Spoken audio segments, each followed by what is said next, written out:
Hello everybody, my name is Eli. My name is Caden. My name is Jaden. I'm Jason. And this is the YHWH and the Torah channel. And someday we're going to get our act together and we're going to have a fantastic presentation. It's going to blow your guys' minds once we do it.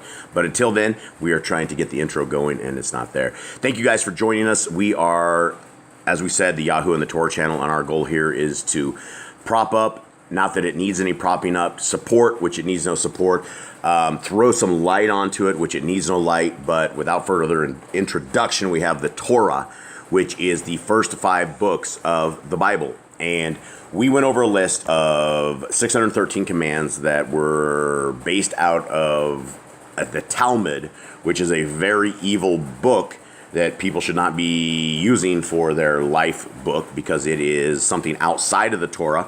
It is something written by man. It is man-made doctrines. And inside of that Talmud is very evil stuff. And so we shouldn't be doing that. And I guess if those who say, oh, no, it is not a very evil thing, there is some stuff inside of it about pedophilia, and there's stuff in it about hating our fellow man. Literally, if we are not what they call Jews, they are called goyim, and they can offend them, they can steal from them, they can do whatever they want to do. And if we look at just that right there, that is against the second of the greatest commandments, which is to love our neighbor as ourselves. We are truly never ever supposed to hate people or put them on that kind of a level and offend them and hurt them and steal from them and do things like that because they are a different religion or something of the sort. So we want to go over this, and so far we have been through, let's see, what do we have? 14 commands. We'll go over them real quick. Be fruitful, multiply, replenish the earth, subdue it, have dominion over all living creatures, including pit bulls. The herb bearing in every tree is for food. Man and woman should build their own families. Master sin. Every moving thing that lives shall be food for you. Don't eat the blood. Walk before me and be perfect. Guard Yahuwah's covenant. Every male shall be circumcised at 8 days old. Teach your children the commands and guard the way of Yahuwah. And this is why we are here today. And so we are starting on the 22nd, I believe, 23rd chapter of Genesis. And we will go through them. And I don't think we'll actually find any commands today, but we still got to go through them. And as a Berean, we must search the scriptures and find what we should be doing. Gentlemen, are you ready? Yep. Mm-hmm. And it is Shabbat, so Shabbat Shalom. How's everyone? Everyone kind of looks a little dreary today, a little tired. They haven't had some rest yet, but we're getting on it. So thanks again for everybody joining us and spending your precious time with us. Genesis 23. And Sarah was 107 and 20 years old. These were the years of the life of Sarah. And Sarah died at Kiryat Arba. The same is Kevron in the land of Canaan. And Abraham came to mourn for Sarah and to weep for her. And Abraham stood up from before his dead and spoke unto the sons of Keth, saying, I am a stranger and a sojourner with you. Give me a possession of a burying place with you, that I may bury my dead out of my sight. And the children of Keth answered Abraham, saying unto him, Hear us, my Adonai. You are a mighty prince among us. In the choice of our sepulchres, bury your dead. None of us shall withhold from you his sepulchre, that you may bury your dead. And this situation here was actually accredited, I can't remember what book, either Jasher or Jubilees or something of the sort, that Abraham not only asked them for a place, because this land, if you remember, this land that they were on, Yah had already given this land to them. So you have Abraham, who actually owns the land technically, and he goes to these people in the midst of probably his greatest day of struggling he's ever had. When you lose your wife or you lose your mate or your kids or something of the sort, it's a tremendously horrible day, month or week, the whole thing, right? So this was accredited to him, that his patience, that even though he owned this land technically by the word of God, that he still offered up cash, and he was doing this with a broken heart. And so that is a huge thing. Verse 7, And Abraham stood up and bowed himself to the people of the land, even to the children of Keth. And he communed with them, saying, If it be your mind that I should bury my dead out of my sight, hear me and entreat me to Ephron, the son of Zochar, that he may give me the cave of Machpelah, which he has, which is in the end of his field, for as much money as it is worth, he shall give it me for a possession of a burying place amongst you. So cost was no matter to Abraham. He was Absolutely loaded. He was like, it doesn't matter what price it is. I just want the cave. Yeah, but he did not want it for free. Right? No, That is the thing, is they were willing to give this to him because he was a celebrity. You know, like they said, he was just when they called him Adonai, he was like a master. This was the man. So, you know, people of Yahuwah, I mean, you can totally have an amazing reputation. All right, and where are we at? 10. And Ephron dwelt among the children of Keth. And Ephron the Kitti answered Abraham in the audience of the children of Keth, even of all that went in at the gate of his city, saying, Nay, my Adonai, hear me. The field give I you, and the cave that is therein I give it you. In the presence of the sons of my people give I it you. Bury your dead. Well, that's rough. Mine just says, I shall give it to you. In the presence of my sons, of my people, I shall give it to you. Yeah, it's every translation is a little bit crazier. This better than the king, though. At verse 12. And Abram bowed down himself before the people of the land, and he spoke unto Ephron in the audience of the people of the land, saying, But if you will give it, I pray you, hear me. I will give you money for the field. Take it of me, and I will bury my dead there. And Ephron answered Abram, saying unto him, My Adonai, hearken unto me. The land is worth 400 shekels of silver. What is that betwixt me and you? Bury therefore your dead. And Abraham hearkened unto Ephron, and Abraham weighed to Ephron the silver which he had named in the audience of the sons of Keth, 400 shekels of silver, current money with the merchant.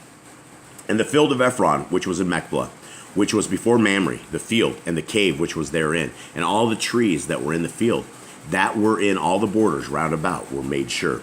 Unto Abraham for a possession in the presence of the children of Keth, before all that went in at the gate of his city. And after this, Abraham buried Sarah his woman in the cave of the field of Machpelah, before Mamre. The same is Hebron in the land of Canaan. And the field and the cave that is therein were made sure unto Abram for a possession of a burying place by the sons of Keth.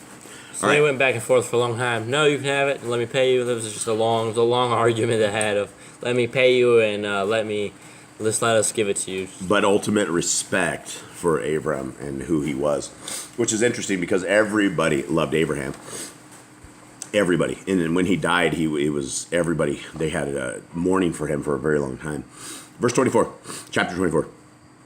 And Abraham was old and well stricken in age, and Yahuwah had blessed Abraham in all things. And Abraham had said unto his eldest servant of his house, that ruled over all that he had, Put, I pray you, your hand under my thigh, and I will make you swear by Yahuwah, the Eli of heaven, and the Eloi of earth, that you shall not take a woman unto my son of the daughters of Canaan, among whom I dwell. And everybody looked at me when we said this, because we've had some studies before what exactly you put your hand in your thigh is, and it's a little bit different than the handshake of today, and so we are not exactly clear about all of this, but it's a different kind of an oath that I think a handshake was probably good. Verse 4, right? But you shall go unto my country and to my kindred, and take a woman unto my son Yitzchak. And the servant said unto him, Perchance the woman will not be willing to follow me unto this land. Must I needs bring your son again unto the land from whence you came? And Abraham said unto him, Beware that you bring not my son thither again. Yahuwah Elohai of heaven. And what is Yahuwah Elohai, folks? Elohim of Mars says... Yahuwah my Elohim. Yahuwah Elohai. Ours just says Yahuwah of the Shamayim. Yahuwah Elohim of the Shamayim. Okay, yeah, so this one has Yahuwah Elohai. Okay, so he says... Let me just start that 7 again. Yahuwah Elohai of heaven, which took me from my father's house and from the land of my kindred, and which spoke unto me, and that swore unto me, saying, Unto your seed will I give this land. He shall send his angel before you, and you shall take a woman unto my son from thence. And if the woman will not be willing to follow you, then you shall be clear from this my oath. Only bring not my son thither again. So why does he not want his son to go there? Because he's afraid that because that's where Abraham originally came from, right? Was land of those people, and he knows how their deeds work, how they work, and he doesn't want his son to fall in love with that land and him to basically go off into the wayside. He wants his son to stay on the right path and near him where he can make sure that he's on the right path and not veering off. Yeah, the women will get you. And the servant put his hand under the thigh of Abraham, his Adonai, and swore to him concerning that matter. And the servant took 10 camels of the camels of his Adonai and departed. For all the goods of his Adonai were in his hand. And he arose and went to Abram Naharaim. How's it say in your guys' book? Naharaim. Unto the city of Nachor. And he made his camels to kneel down without the city by a well of water at the time of the evening, even the time that women go out to draw water. And he said, O Yahuwah Elohai Adonai of Abraham, I pray you, send me good speed this day, and show kindness unto my Adonai Abram. Behold, I stand here by the well of water, and the daughters of the men of the city come out to draw water. And let it come to pass that the damsel to whom I shall say, let down your pitcher, I pray you, that I may drink. And she shall say, drink, and I will give your camels drink also. Let the same be she that you have appointed for your servant Yitzchak, and thereby shall I know that you have showed kindness unto my Adonai. So here's a situation where if you're looking for a sign, well, here's your sign, right? So what is the sign? If a young maiden comes out and she is a servant, and she gives, she cares about the animals. I think this is Eleazar, his servant. I think this is who this is. Eleazar? Yeah. And he's just like, he says, send it with good speed. Like, let's make this quick. If she gives me water, then she's the one.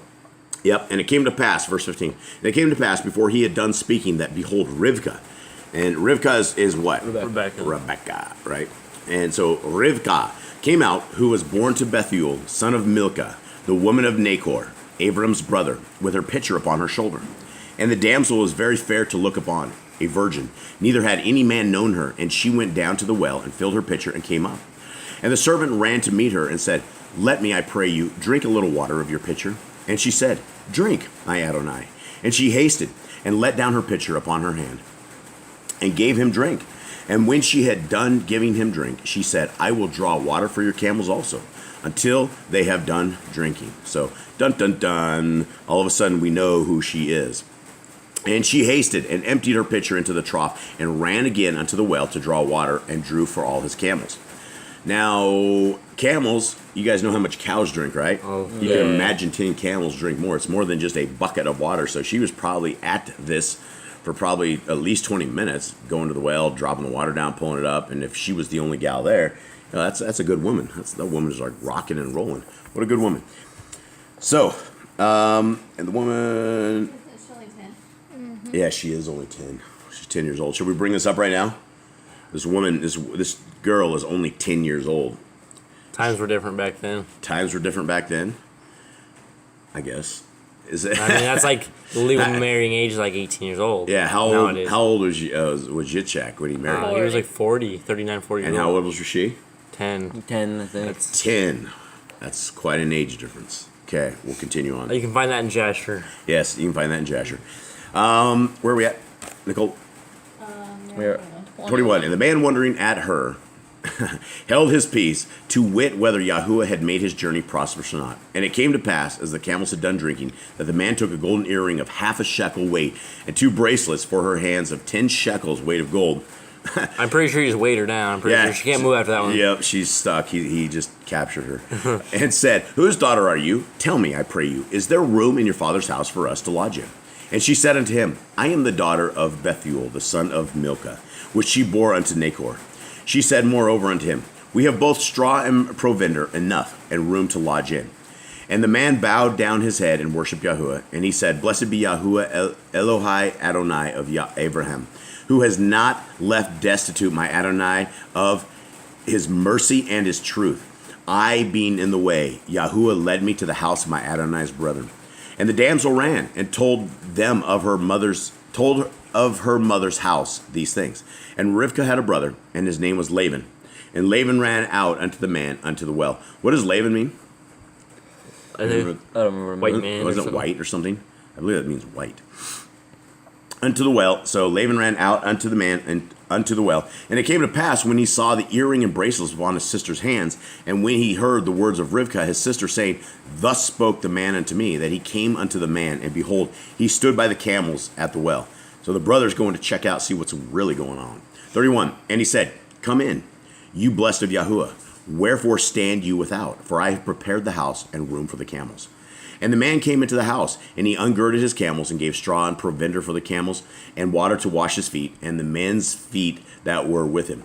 So 10 camels, that's going to be a lot of food, it's going to be a lot of water, it's going to be a lot of mess. These things are huge. A couple dudes. It's like double the size of cows. I mean, at least for leg-wise. I mean, it's going to be a... I'm like, don't they drink like hundreds of gallons at a time?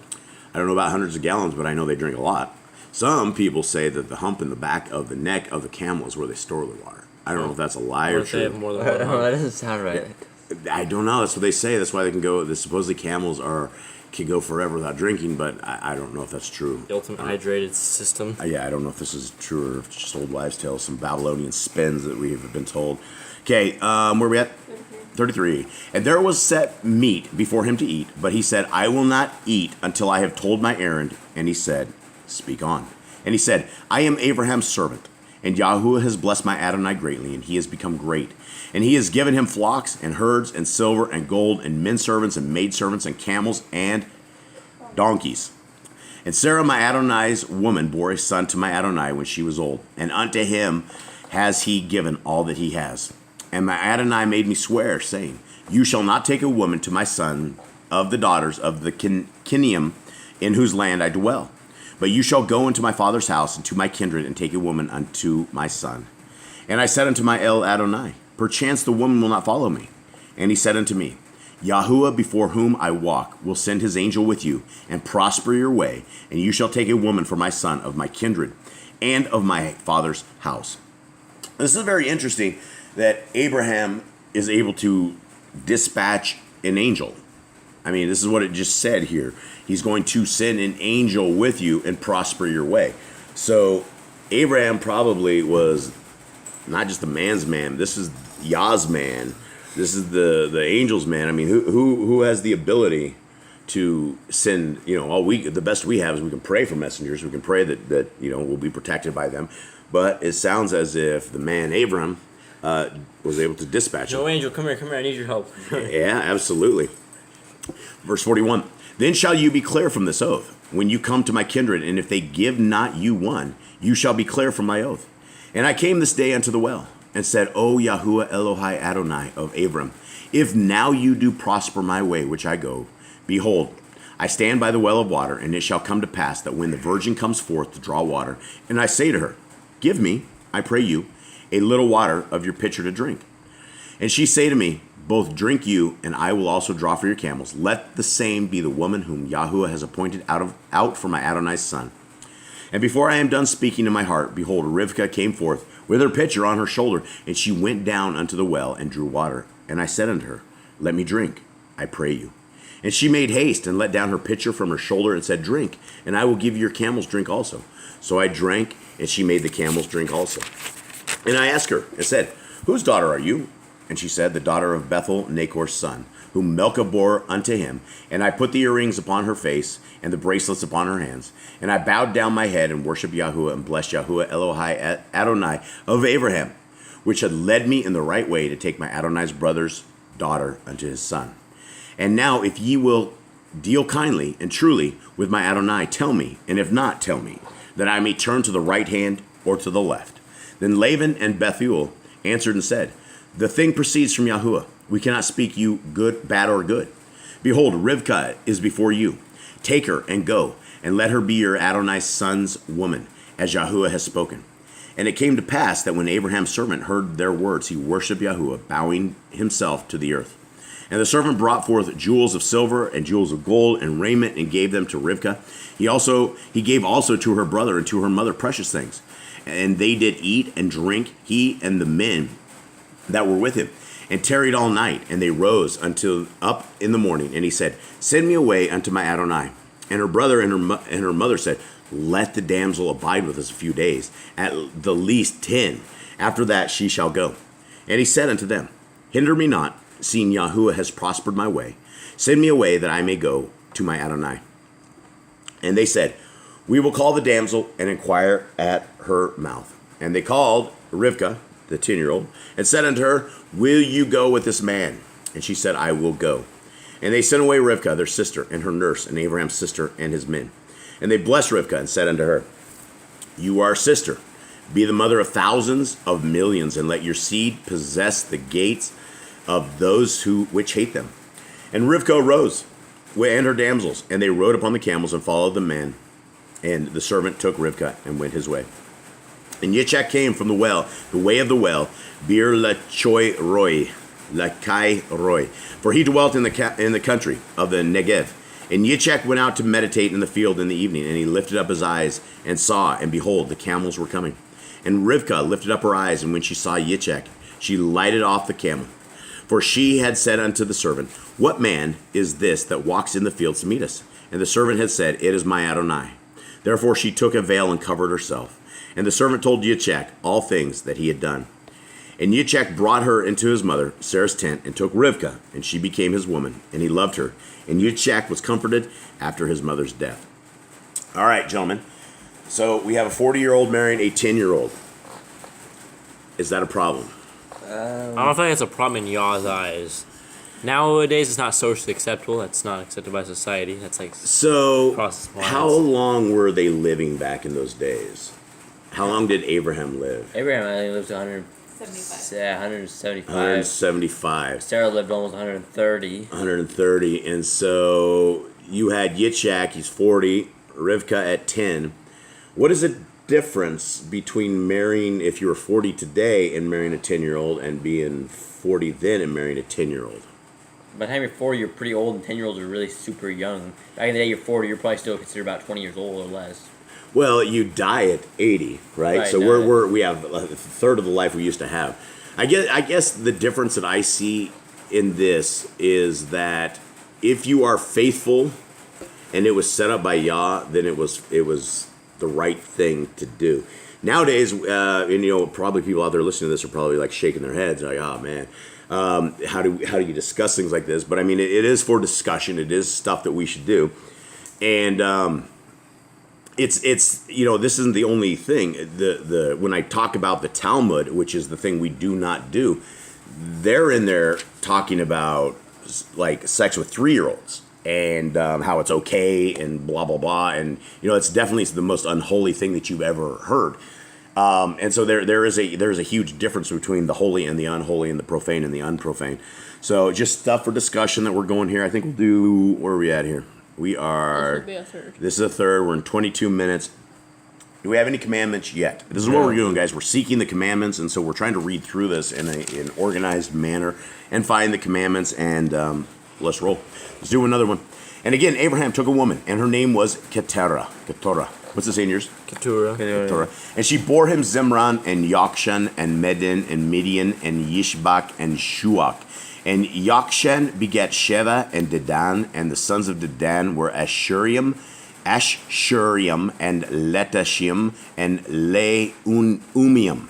And the sons of Midian, Ephah, and Epher, and Kanak, and Adiah, and Eldaah. All of these were the children of Keturah. And Abraham gave all that he had unto Yitzchak. But unto the sons of the concubines which Abraham had, Abraham gave gifts and sent them away from Yitzchak his son, while he yet lived eastward unto the east country. Now here we are again. We have a whole bunch of women that are not the woman of Abraham. Right. This is where Midian. I think Midian gets wiped off the map at some point. We get a lot of we get to read a lot of names of the Asherim. We get a lot of the people that fight Yisrael later on. We get a lot of those generations. We get a lot of the beginning names. Let me tell you, it is illegal. I think it's illegal. I don't know what country it's not illegal in to have more than one wife. But obviously, to our Creator, at this point, Sarah was dead, so we got a new wife. Sarah was dead, so he got a new wife. But concubines were a thing of families. It was like multiple wives. So is a concubine your wife? I don't think so. I think it's considered your wife. So, besides the obvious, what would a concubine do for a family like this? I feel like they would Cook and clean. help. Yeah, I do. Cook and clean, we're gonna get shot. Like, He said every. I feel like it was like to help the family. I feel like it was to grow the family. Like, It's a growth phase. I'm just kidding. I'm just giving you. I'm giving you heck. Yes, and there's absolutely no woman out there who, if you say what your job is to cook and clean, No, but I thought they're gonna maybe beat that's, us. They're gonna like, crack us in the skull. they would help like the other person. That is female absolutely job. yes. And if we were not in such a sensitive era, that wouldn't be an issue. Because yeah, I mean that is the job of everybody in a house is to cling and to do it. It's just not the job of a woman to do. But yeah, it was a different time and a different experience. And so, I guess what is the ultimate goal of this? Why would you have concubines? More kids. I mean, back in the days More there was war, and you needed like men to go to war with. You needed like a huge family to like fight. Well, and keep Abraham your had generations. how many servants? Yeah. 300. Over 300. I'm 300 sure they all servants. had And kids. what did it say? The servants. Where did the servants come from? There were a His lot of servants. them were born in his house. Yeah, they were born in his house. Some of them, yeah. So we're talking. I don't think we're talking like one or two concubines. If he had 300 servants that were born in his house, we're talking. He had some concubines. His concubines. He had some. I mean, there was a lot of people in there. So I mean, there was a lot of families.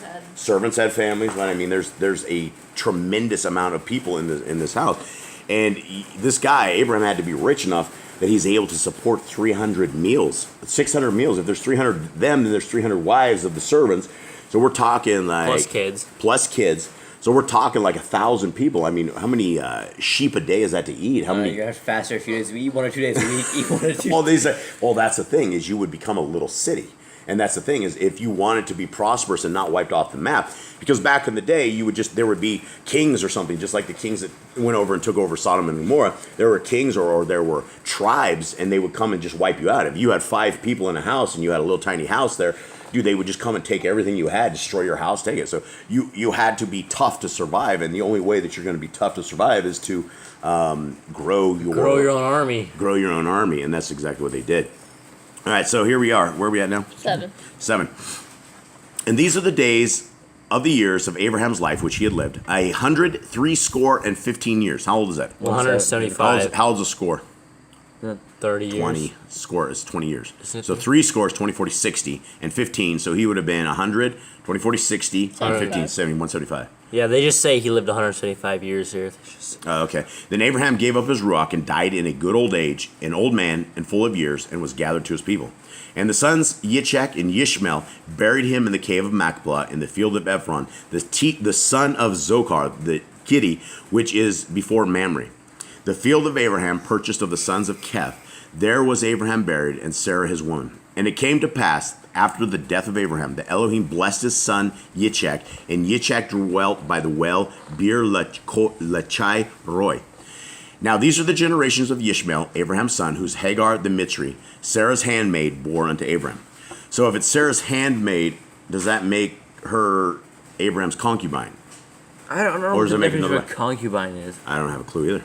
I don't have the slightest idea. Anyone? Anyone out there who's listening to this? We don't know. We don't know if it's just I don't know. Was it multiple wives? I have no idea. And these are the names of the sons of Yishmael by their names, according to their generations. The firstborn of Yishmael, Nevioth, and Kedar, and Adbeel, and Mizsam, and Mishma, and Duma, and Massa, Hadar, and Temia, Yetzer, Nephish, and Kedemah. I'm sure I'm slaughtering these. These are the sons of Yishmael, and these are their names, by their towns and by their castles, 12 princes according to their nations. And these are the years of the life of Yishmael, 137 years, and he gave up his ruach and died, and was gathered unto his people. And they dwelt from Cavilah unto Shur, that is before Mitzrayim, as you go toward Ashur, and he died in the presence of all his brethren. And these are the generations of Yitzchak, Abraham's son. Abraham began Yitzchak. Yitzchak was 40 years old when he took Rivkah to be his woman, the daughter of Bethuel, the Armenia of Padam Aram, the sister of Laban, the Amorite. And Yitzchak entreated Yahuwah for his woman, because she was barren. And Yahuwah was entreated of him, and Rivkah his woman conceived. You guys remember what age she was when she conceived? 30, I think. Was she 30? I think he was 60. So, they went from 10 years old 30. to 30 before she ever had kids. And so we are talking, he was married to her for like 20 years. 20 years. And so that is a long time if you're barren. That is a very long time if you're barren. And Yitzchak entreated Yahuwah for his woman because she was barren, and Yahuwah was entreated of him, and Rivkah his woman conceived, and the children struggled together within her. And she said, if it be so, why am I thus? And she went to inquire of Yahuwah. And Yahuwah said unto her, 2 nations are in your womb, and 2 manner of people shall be separated from your generation. And the one people shall be stronger than the other people, and the elder shall serve the younger. So this is very interesting. Everybody gives Jacob, Yitzchak, they always say he's like the con man, the guy who's always conning people. But right here, Yahuwah told Rebecca something. What did he say? The younger one's gonna rule over this older one. The older one's gonna serve the little one. So when she goes out and deceives her old man and gets blessings and things of this nature, so what do we have here? Well, we have prophecy that is to come to pass, and she later on goes out. I feel like she didn't have to do that. She didn't have to go deceive Isaac to take the blessing. I feel like Yah would have had his own way with it, but she was also part of the plan. But I don't feel like she was necessarily needed to do that. Well, she was told right here that basically the line of things. She was told prior to that, and we don't honestly know for a full fact if she did deceive her husband. Because like I've discussed with your mother before, husbands and wives discuss many things that kids never ever hear and things of that nature, and they're very close. And they would have known. I mean, Esau was a rough dude, right? Esau was totally different. And who loved Esau? Who loved Yaakov? Isaac loved Esau, and then the mom, Rebecca, she loved Jacob more. Right, and why? Why did the dad love the kid more? Because he was like a He was like a man's man. Yeah, he was the hunter. He was like venison. He would go out and get his own food. Something. And Jacob was like an indoor educated person. Tent guy in the tents. And when her days to be delivered were fulfilled, behold, there were twins in her womb. Twins, boys. Mm-hmm. So yeah, your mom could have been just like that. Your mom looked up to heaven and goes, why are they fighting in my womb? Yeah. That didn't happen. Okay. And the first came out red, all over like a hairy garment, and they called his name Esau. And after that, came out his brother out, and his hand took hold of Esau's heel, and his name was called Yaakov. And Yitzchak was 80 years old when she bore them. And his name was called. That didn't sound right. And Yitzchak, was 80 years old when she bore them. It just sounds weird. It It's seems more like when Rebecca bore yeah, them. when Rebecca bore them. It said, and Yitzchak was 6 years old when she bore them. Was 60? 60, that's Yitzchak, yeah. Right. Okay. Isaac was 60 years old when she gave birth to them. Okay, yeah. All right. And the boys grew, and Esau was a cunning hunter, a man of the field, and Yaakov was an upright man dwelling in tents. And Yitzchak loved Esau because he did eat of the venison, and Rivkah loved Yaakov. We always give it away. Spoiler alert, folks. We don't mean to. We read so much, it's just all over the place. And Yaakov sawed porridge, and Esau came from the field, and he was faint.